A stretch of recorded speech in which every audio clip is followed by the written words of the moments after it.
Is Matthew Knies really worth $9 million? A prominent hockey analyst seems to think so. We'll discuss that and break down the Maple Leafs loss to the Predators. You're listening to the Locked On Leafs podcast, part of the Locked On Podcast Network. It's your team every day.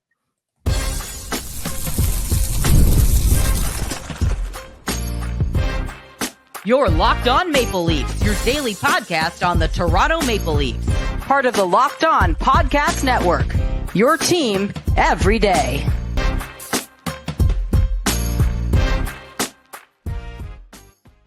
Hello and welcome into the Locked On Leafs podcast, a daily Maple Leaf-centric podcast hosted by myself, Mike DiStefano, and my co-host, Dave Morassutti.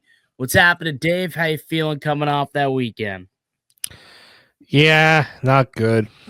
No, It was a rough weekend for my teams this week. It was looking so good. I'm a Ferrari guy. Shocker. Okay. Lewis Hamilton wins sprint race. I'm like, okay, push in the right direction. 2 disqualifications. Not one. Both Ferrari drivers disqualified. Leafs lose to the Predators.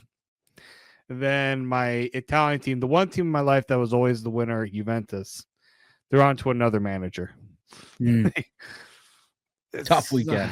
Hey, but the Blue Jays and Grapefruit Play have been fantastic, and they're one of the best teams in baseball in the spring when it doesn't matter. So, Toronto sports fans can hang their hat on that for the weekend, that the Jays at least have been winning some games, and it's opening week, actually, a few days till they kick things off, taking on the Baltimore Orioles. You can check out daily Jays coverage with the Locked On Blue Jays podcast. But let's get into what happened this past weekend with the Toronto Maple Leafs. Dave, all was well. Everything was going so smoothly. The team was playing real solid hockey, defensively structured. They were scoring. They were getting goaltending. The power play was, scoring at will. And that all kind of went silent midway through that Nashville Predators game. Toronto, the win streak stops at 3. They lose to one of the worst teams in hockey, 5-2. Lost to the Nashville Predators. What'd you make of the game, Dave? Oh, I was feeling pretty good after the first period. Yeah. And the second period happened. Not so good. No, not so good anymore. Not so good. No. It got worse in the third period. Yeah. It's just like that was just watching that game. You could sense the frustration. And once in a while, you want to see the team take the frustration and get them pissed off and play pissed off. Apply it on the ice, right? Like post game, you listen to John Tavares, and he came out and he's like, "Yeah, we're pissed off about it, and we should have won that game, and they let it take it to us. We didn't play our style, didn't play our game. We wanted to end the week off on a high note after that bad stretch." And he said that it pissed them off, and they should be pissed off. And yeah, they should be pissed off. They pissed away 2 points against one of the worst teams in hockey, a team that physically cannot score. That was the first time in 11 days, Dave, that the Predators scored more than 1 goal in a hockey game. They had gone 4 in a row without scoring more than a goal in a hockey game. And it was embarrassing. And then all of a sudden they go out there and they start scoring left, right, and center in the second period. Defensive breakdowns galore. I mean, it's not even like it was poor Joseph Woll's fault. Just, they kept getting breakaways, 2-on-1s, 3-on-1s, crashing the net. Not a good night for the Maple Leafs defensively, which is, isn't it so Leafs? Right when you start to finally think like, oh, okay, they're turning a corner. Maybe this is them getting on their stretch run, and we're going to see them play this way the rest of the way, right? Find that level of consistency. No, again, go and take on a much more inferior opponent, and they fail to show up in the second period, at least. The first period, yeah, that was great. Thought they played excellent. They're up 2-0 after 20, and then everything changed coming out of the intermission, and it was not a very clean game by the Leafs. No, not clean at all. And how many times have we heard, you said, how many times have we heard these players come on and say, we pissed it away. We're frustrated. We should be ashamed of ourselves, all this stuff. But then you go and you lose a game like this. Like at this point, okay, John Tavares said that. I don't care. Like I couldn't care that they have to say it because their play on the ice didn't say it.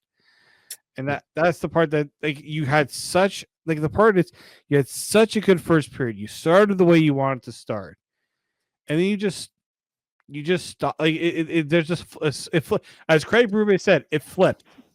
Well, what caused it to flip? Right now, there are some guilty parties in this game. We'll get to that in the good, bad, and the ugly. But this is a game right here where the coach has to send messages at certain points in the game where you see guys that are not putting in the effort. Sit them on the bench. Play the ones who are giving the effort. Well, why don't we just get right into it, Dave? Yeah. Let's get to the good, the bad, the ugly. Because I mean, we talked about the good already. Good start, up 2-0 through 20. Scored a goal in the power play. So special teams were rocking. You had Joseph Woll making a couple of stops in the first period. Things were looking good, and then it wasn't. So you say that you want to get to it, and some players you want to call out here, and the bad and the ugly. The floor is yours, buddy. Who are you calling out? I'm calling out Morgan Riley. Hmm? I'm calling out the captain, Austin Matthews, because there was some leadership missing when things were going wrong. I didn't see a leader stepping in to try to right the ship. He was good and bad, like Mitch Marner. He got that goal, but left a lot to be desired, in my opinion. Jake McCabe being too aggressive too often, leaving Chris Tanev out to dry. Not acceptable. I'll say this: it's funny when it costs the Leafs. Now all of a sudden it's unacceptable and all that. Yeah. But when it works, we're crediting him for activating, and thank God. And it's because he has Chris Tanev as a partner. He has the ability to do this, and that's what Tanev brings to the table. And then all of a sudden, bad pinch, 3-on-1 ensues, game-winning goal. Jake McCabe's now on the naughty list. Yeah, I mean, but again, you can be aggressive, but there has to be limits. You have to be smart about it. You can't just how many times have we ever, I don't know how many times that you've ever heard, like people always hate when Dion Phaneuf would always pinch, go for the hit, always go for the play. And then it goes the other way on a 2-on-1, right? Jake Gardiner, Justin Hall, Marty Marincin, the list goes on and on of bad pinchers on the blue line here. Yeah, so to me, it's like no one should be safe from that. Like if you truly want to go and go for those plays, you better hope that you've got backup behind you. It's on the person that's laying the hit to know when to do it. So like that again, it was one of those goals that gave Nashville momentum when they didn't. Like it's the last thing you want to do.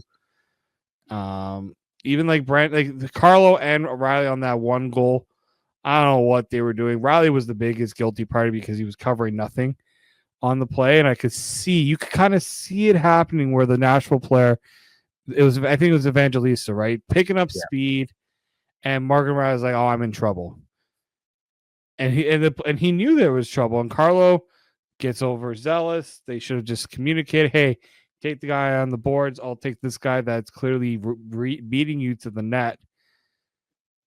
Very disorganized, very lackluster.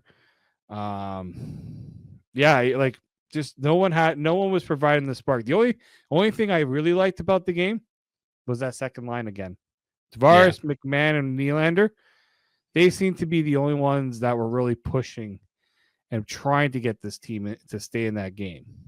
Well, and I think you could tell that it seemed a little bit like it pissed off John Tavares. I mean, that his teammates did not pull the weight like his line did. And it's like, guys, like, what are we doing here? Why are you playing like this? Like, we're not going to win a lot of games. And I think it's frustrating because it's 2 points left off the board, and it was a chance to climb the standings and get ahead of Florida, and failed to do that. they'll have another opportunity this week against Philly. It's another team. Can't score, not very good, should be able to win quite handily. We'll see if it happens. I don't know. But yeah, just not a very clean game by the Maple Leafs. After the first period, it really, really went south quick, and they weren't able to get it back and gave up an empty netter, made it 5-2 to really solidify things. But Toronto is definitely going to have to bounce back in a big way against the Philadelphia Flyers Tuesday. Yeah, so they don't play today, they play tomorrow. So they'll have 2 days off, and not that I want to make excuses for this team, but 4 games in 6 nights is always difficult, right? That's always difficult to play, and that's what the Maple Leafs found themselves this week. Just, playing hockey every other night, not really getting too much rest, and at least now they get an extra day ahead of Philly. Hopefully they rest up and they'll be energized out the gate and give you more than 20 minutes of polished hockey, a full 60, and lay a beat down on the Philadelphia Flyers. They deserve it. Let's be honest. We all remember 2003. We remember, Dave. 04. We remember. Do we remember? Oh, we remember. All right. Let's put this game behind us because it was quite a frustrating one. Like, not quite burn the tape, but almost that second, third period. You could burn the tape if you want. So let's put that game behind us. And when we look ahead, they've got the Philadelphia Flyers. But there was a couple of things that over the weekend really caught my eye in what was being discussed in Leafland. Matthew Knies, he's been excellent of late. And apparently his next deal could be astronomical. We'll talk about some of the numbers being thrown around, what Knies could potentially be looking for in a next contract. And boy, oh boy, Sheldon Keefe has himself in some hot water out in New Jersey, doesn't he? We'll play the audio that has Sheldon Keefe under fire right now in New Jersey. That's all coming up next here on the Locked On Leafs podcast, part of the Locked On Podcast Network. It's your team every day. Today's edition of the Locked On Leafs podcast is brought to you by Wonderful Pistachios. Looking for a snack that's both delicious and nutritious? Crack into a good source of protein with Wonderful Pistachios. Wonderful Pistachios is one of the highest protein nuts. Each 1 ounce serving has 6 grams of protein, giving you over 10% of your daily value. Plus, they're packed with fiber and better for you unsaturated fats to help keep you feeling fuller longer. I like the no-shell variety. It's a perfect grab-and-go snack for busy days, whether you're at your desk, at a road trip. Just need a quick protein boost. They're always a go-to. And they have the classic in-shell options. And they got many different flavors. If you're somebody that likes, a little bit healthier with the unsalted, you can go get the unsalted options. You can get the roasted, sea salt and pepper. There's just so many different flavors that you can try. So get snacking and cracking with the snack that packs a protein punch. Visit wonderfulpistachios.com to learn more. Hello and welcome back into the Locked On Leafs podcast. Mike DiStefano, Dave Morassutti with you as we are each and every weekday, Monday through Friday. You can find the Locked On Leafs podcast free and available wherever you get your podcasts, and also up on YouTube as well. We're on our road to 10K. Once we get to 10,000 subscribers on YouTube, we will be giving away another Maple Leafs jersey. So sub up, tell your friends, and let's get ourselves a little bit closer to our 10K goal.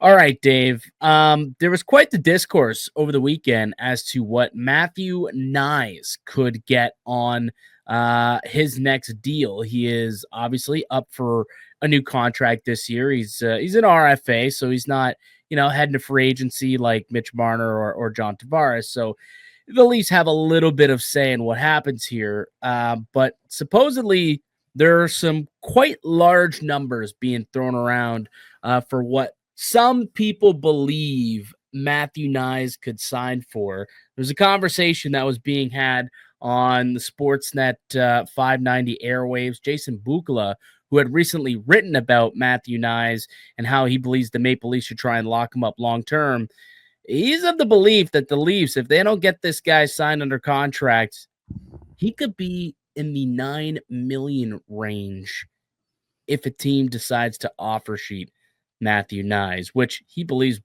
probably happens if the Leafs don't sign him. What are your thoughts on that number? Matthew Knies, $9 million. Seems outrageous to me.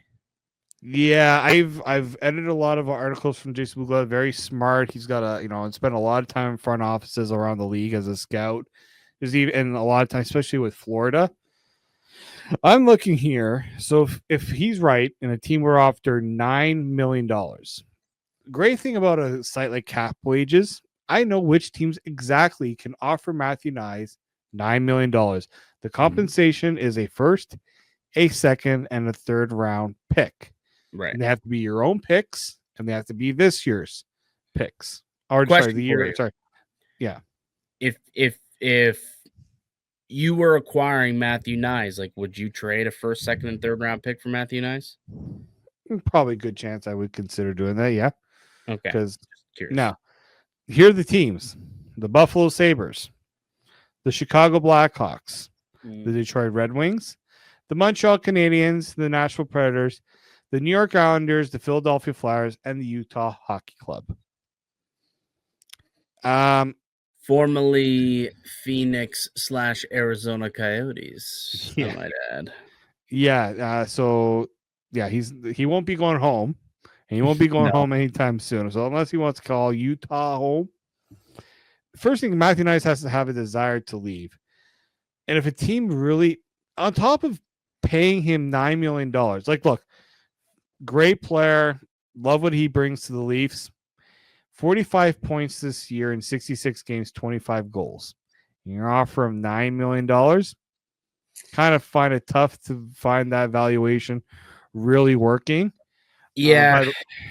Like to me, it does, the math doesn't add up, in my opinion, with that valuation, because I'm in the, if they want to give a long-term deal, you're probably looking in the $6 to $7 million range on a long-term deal, because you're buying UFA years. That's always going to cost you more. Which is interesting, because we started the year in the 5 to 6 range when we first talked about this deal right at the start of the season, and then after 25 goals later, it's now $6 to $7 million if you want to try and get them locked up. And to me, that number makes a little bit more sense. I think, especially as an RFA, and like you said, like 45 points isn't like it's impressive. Like, sure, it's a decent number, but it's not superstar number. That being said, he does add a lot of other, intangibles with his game, right? Like, yeah, he'll score you 25. You might get to 30 by the end of the year. There's still enough time. He's going to inch his way close to that. But he's one of two players that have 25 goals and over 150 hits this year. Just him and Brady Tkachuk. And that's kind of where I think Matthew Knies looks at himself and says, hey, I could be that player. I could score and have that type of offense. That guy's making $8 million. Why can't I make somewhere in that range? And I know he's going to, I appreciate that he's going to probably ask for a number in that realm, especially with the cap going up, not this year, but like really going up over the next few years. It wouldn't seem crazy for him to make that $6 to $7 million ask, but I just wonder, like, can the Leafs? They would have to afford it, but they have about $27 million going into next offseason, right? There are three players really that the Maple Leafs will have to prioritize getting signed. And I'm not sure if Knies is going to make, we'll say, between $6 and $7 million. I'm not sure you can sign all three. We're talking Mitch Marner, Matthew Knies, and John Tavares, right? Yeah. So, like, I don't know. Like, do you think what's more likely, that all three sign, or only two of the three sign, or one of the three sign? Well, I like them. They probably like the thing that they can get all three. That seems difficult. If Knies is gonna be in like that 7 million, like I think 12's going to Mitch, right? Let's say 12 goes to Mitch, Mm-hmm. right? And they're sitting there, okay, you've got 15 million left. Okay, we'll give 9 or 8 to Knies, whatever he's asking for. Okay, you're down to 7 million. Now you gotta assign Tavares, and then you gotta get yourself some bottom 6 players on top of that. I don't know. I guess it's doable, I suppose. It just seems like so much money to give to someone at their ELC when he's 25 goals, 45 points. Just seems like a lot for someone who doesn't produce enough offense, I guess. This is why I wouldn't be opposed to doing the bridge route now, like 2 to 3 years. Just give yourself some time. Tell them, you'll make more on the next deal. Now, that's where the offer sheet could potentially come in because he can be like, well, a team might offer me, 7, 8, even say $8 million on an offer sheet. They can offer up to 9.1 million. Yeah. And still only give up a first, second, and third. The second they go above that threshold to like 9.1 and change, basically 9.2, then it turns into more compensation at that point. Like at that point, you're paying up 2 first-round picks to get the player. And that I don't know if how many teams are going to be willing to give up 2 first-round picks and pay someone over $9 million to come there. But that being said, it is interesting. Like if you're the Maple Leafs, you can't quite play hardball that long into the summer because if there's a team waiting there to sign your guy at 9 million, you're gonna lose out on Matthew Knies. Like that's where it becomes difficult here. Is yes, they have the rights, right? They have his rights, and they can drag this out into the summer, similarly to how most RFA deals end up getting dragged out. But the problem is what we saw happen last offseason, I think looms rent free in a lot of GM's heads and actually gives a little bit of negotiating power back to the player, which is why I think if Knies wants to get his number, 6, 7, maybe he wants more. I don't know. Maybe he wants closer to 9.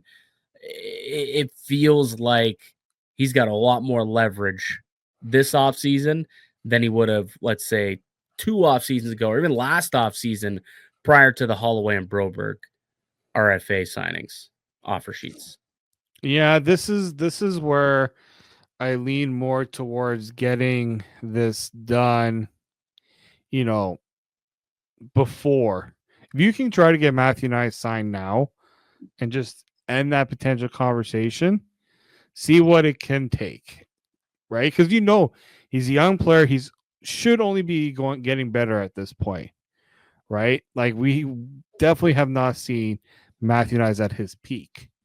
So you kind of bet on that a little bit. But you also, some teams are like, well, but if we don't have to make the decision now, why would we have to do it now? It doesn't feel like there's a clock on it. But,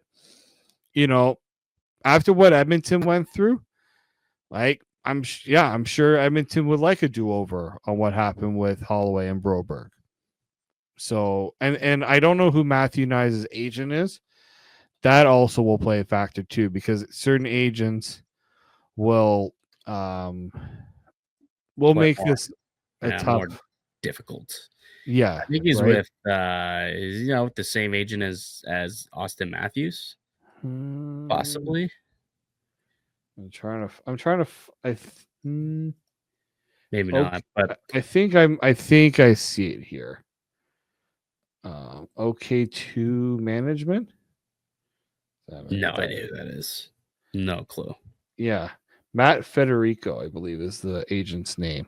Okay, all right. So someone a little different, someone new to negotiate. I'm curious what his roster looks like, but it looks like Matthew Knies might be his best client. Well, there you go. All right, interesting. But the one point that I thought was really interesting that was made by Mike Johnson. I was listening to a conversation they were having about Knies on Overdrive on Friday, and he had brought up the fact that this is the most amount of goals that Matthew Knies has ever scored. Like I'm looking at his entire Elite Prospects page dating back to 2015-16. And at that point, he would have been, what, 12, 13 years old back in 15, 16? Like, we're talking 10, 9 years ago. Like, literally 12, 13 years old. He's never once scored 25 goals prior to this season. Not in college, not in the USHL, not in his 16U team when he's playing for a AAA, 16, 15U club. Granted, he is goal per game, just didn't get to 25, but 24 and 25, 15 and 16, whatever. But even when he was in the USHL, career high of 17 goals in 44 games. And then in college, 2 seasons, he had 15 goals and then 21 goals the following season in 40 games. So he's never really been like a massive goal scorer. So this is somewhat unprecedented for him. But I guess the question is, and this is what the Leafs need to figure out, is this him having a big year? Is this him picking up easy points with Marner and Matthews, or is he a late bloomer? And he can be that Chris Kreider 40 to 50 goal guy because his game translates more so to the NHL than it did to these other leagues. Like, if that's what they come to the conclusion, then I think they'll be willing to pay that money, the whatever $6-7-ish million per season. But if they look and they say this seems like a bit of an anomaly year compared to what his seasons have been prior, dating all the way back to his teenage years, it may be a little harder to stomach, a deal north of $7-8 million per season on a long-term deal there. Yeah, I mean, there's usually always a way to find that sweet spot where Matthew Knies gets rewarded for what he has done, and the Leafs don't feel like they have to, overpay to get it done. Because RFAs are usually the ones where you feel like you're going to get the best deal, just because you don't have that threat of them easily walking away. Now, the offer sheet does make, I think, after what happened with the Blues. That's what I mean. Like, I think there's going to be a little bit more pressure on teams to play ball with RFAs this year and actually negotiate as opposed to just sit and wait without the threat of an offer sheet. I think they're coming this summer. I really do. Because you look at what happened when St. Louis offer sheeted those 2 guys out of Edmonton, they turned their franchise around. Dylan Holloway is one of the hottest goal scorers in the NHL. The guy's a point per game player this season. Philip Broberg has blossomed into a perfect second pair defenseman. Like, they went and bought a top 6 forward and a top 4 defenseman, literally for a second and a third round pick, and they changed, their entire trajectory of the franchise pretty much. You don't think that someone's looking at Matthew Knies, the Chicago Blackhawks, who need someone desperately to play with Connor Bedard, and thinking, boy, we could get ourselves a Matthew Knies, a guy who could score, 30 to 40 goals, be a power forward, be a pest, be hard to play against, a guy who can register 150 to 200 hits a season. That'd be juicy. I think they'd be interested in doing that. Oh, yeah. Nashville, you don't think Nashville would love a player like Matthew Knies? 100% they would love a player like that. There's a lot of teams out there that would love a 6'3", 220-pound, 30, 40 goal scorer. Lots of teams out there who would. And I think that's a threat that Toronto needs to take seriously, is pretty much what I'm saying. And maybe try and get that done before July 1st, before any other team is allowed to engage in conversation. But can you make that long and that large of a commitment without knowing what's going on with Austin Matthews and John Tavares? It is an interesting kind of conundrum the Leafs find themselves here this offseason when it comes to those 3 players, that's for sure. I'm sure it won't be the last time we talk about this, but on the other side, we'll talk about another former Maple Leaf making headlines this weekend, both on the ice and a coach off the ice. We'll tell you about that next here on the Locked On Leafs podcast, part of Locked On Podcast Network. It's your team every day. Today's show is brought to you by Monarch Money. Ever check your bank account and wonder where'd all my money go? Between dining out, online shopping, and entertainment, it's easy to lose track. That's where Monarch Money comes in. Your personal CFO giving you full visibility and control over your finances. Monarch Money isn't just a budgeting app, it's a complete financial command center. You can track all your accounts, investments, and spending all in one place. So you stop just managing your money and start building wealth. When I started using Monarch, I realized just how much I was spending on food delivery. Now I budget smarter and I save more instead of juggling multiple apps. You can use Monarch Money to check your financing, track your spending, and even plan long-term goals. Take control of your finances with Monarch Money. Use the code LOCKEDONNHL at monarchmoney.com for 50% off your first year. That's monarchmoney.com, code LOCKEDONNHL for half off your first year. The Locked On Leafs podcast continues. Mike DiStefano, Dave Morassutti with you here on the show. And Dave, I saw possibly one of the craziest stats, graphics come across my Twitter timeline over the weekend.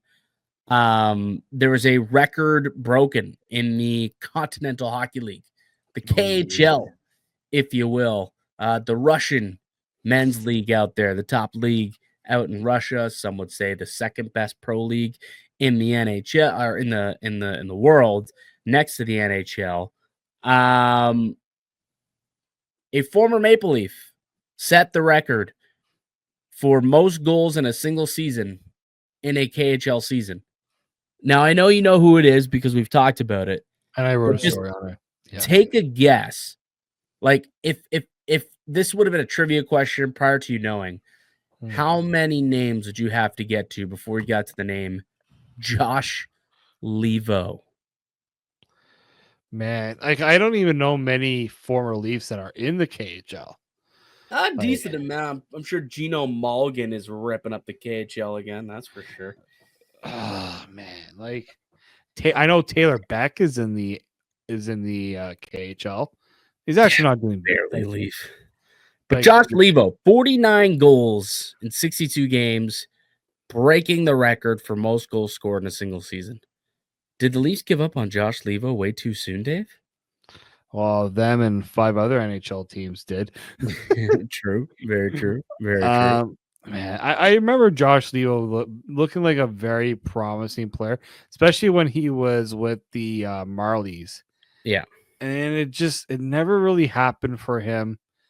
He tried Vancouver. He always had a good shot. I remember he always did have like a really good shot. Like off the rush, he could get that puck off.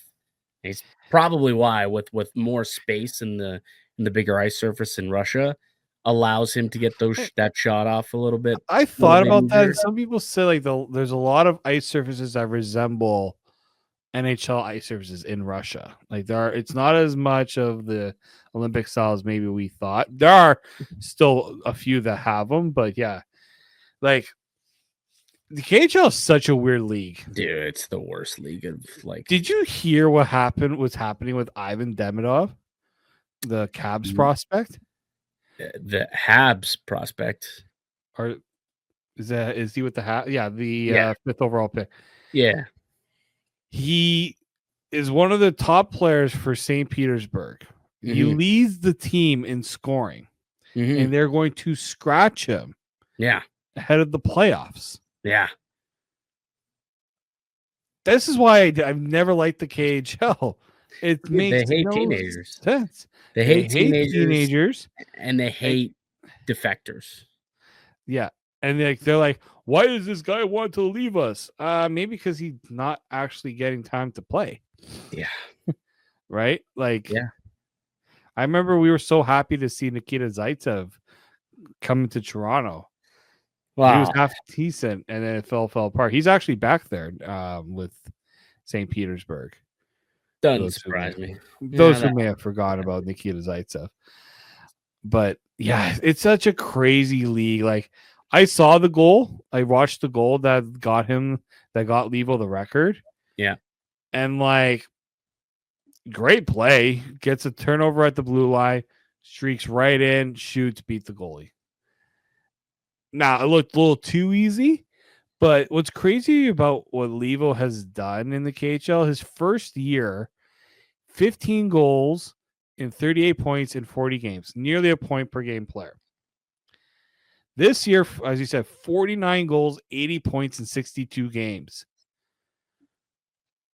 I've never seen such a jump in goal production, like 16.4% shooting percentage. The year before was 9.7.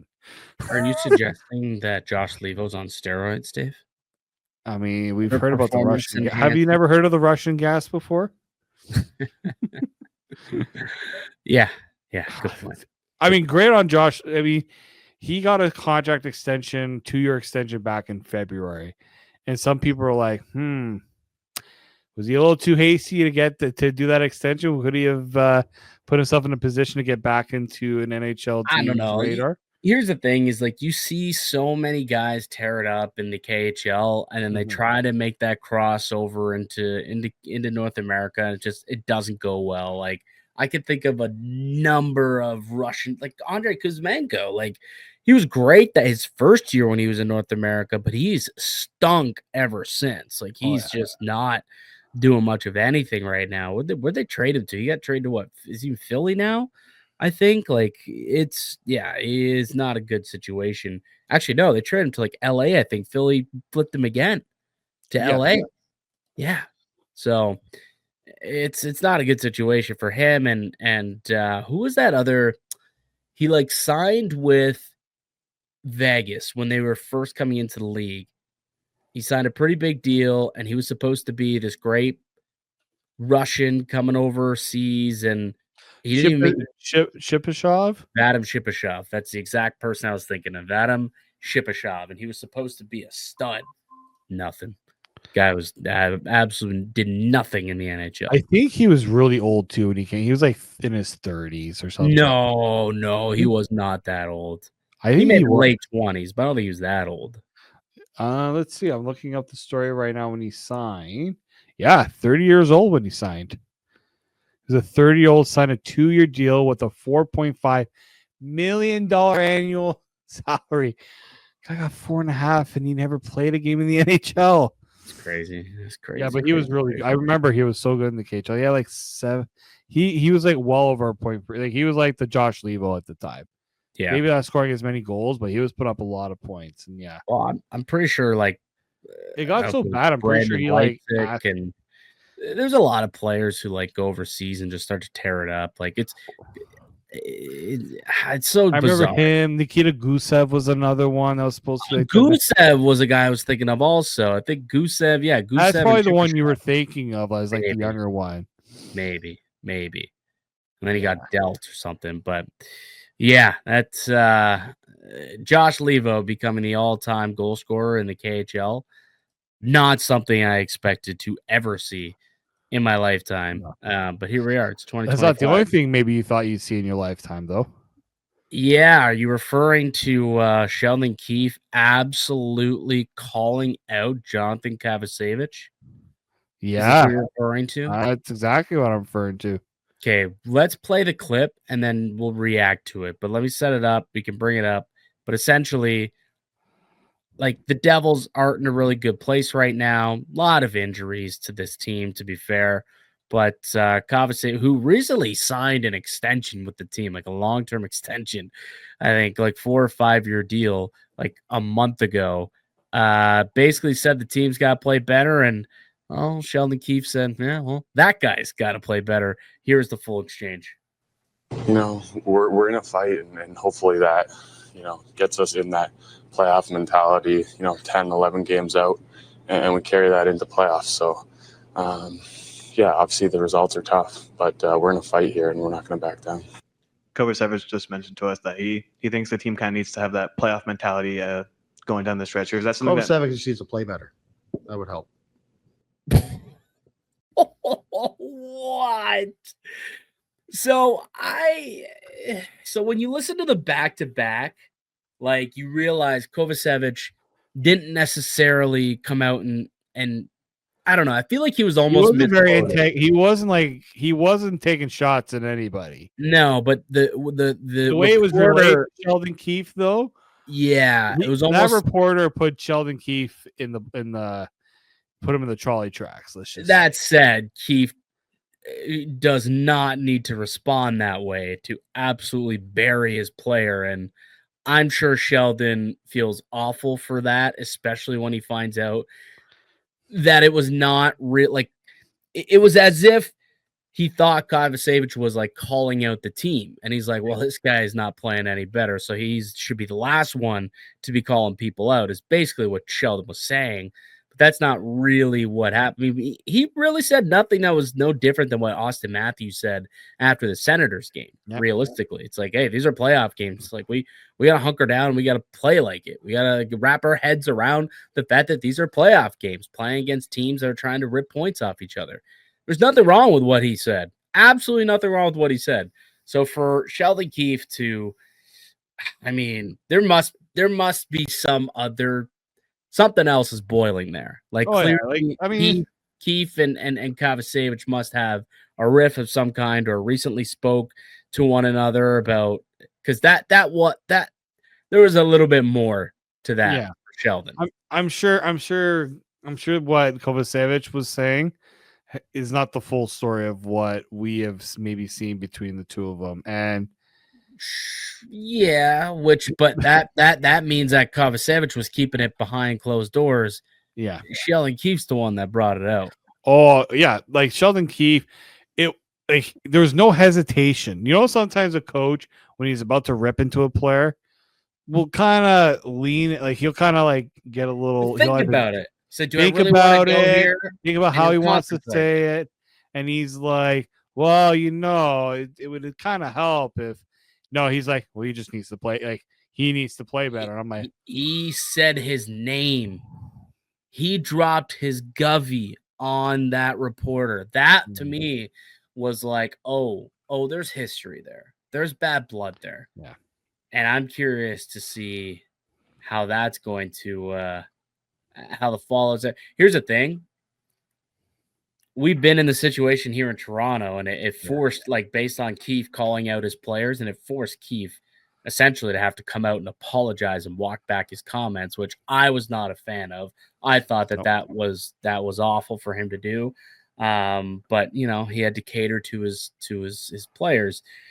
I'll be curious to see in New Jersey, where there's not as much fanfare and not as much pressure to do stuff like that. Will he come out and apologize publicly to Kovacevic? I mean, he probably should, because I think he was in the wrong for what he did. Funny thing is, we think he was in the right when he did it in Toronto. Now it's probably in the wrong when he did it in New Jersey. Well, it just seemed like there was hostility in his answer. The way he said it, he came out of very defensive with the way he said it. When he said it in Toronto, that was a coach trying to basically say what a lot of people were thinking already. And nobody had an issue with it until he took it back. Well, he didn't single out like one person exactly specifically. Here he did. And it's like, can't do that as the coach, really. I don't know. Anyways, that was quite something. That was quite something. All right, that'll do it for us here today on the podcast. I'd like to thank you all for listening and supporting the show. You can subscribe to the Locked On Leafs podcast on all platforms and receive daily Leafs content. Follow myself on Twitter at Mickey_Canuck. Follow Dave at D_Morassutti, and follow the show as well at Locked On Leafs. We'll be back with another episode for you guys tomorrow. We'll be teeing up the game, Leafs and Flyers. Until then, keep it locked right here on Locked On Leafs.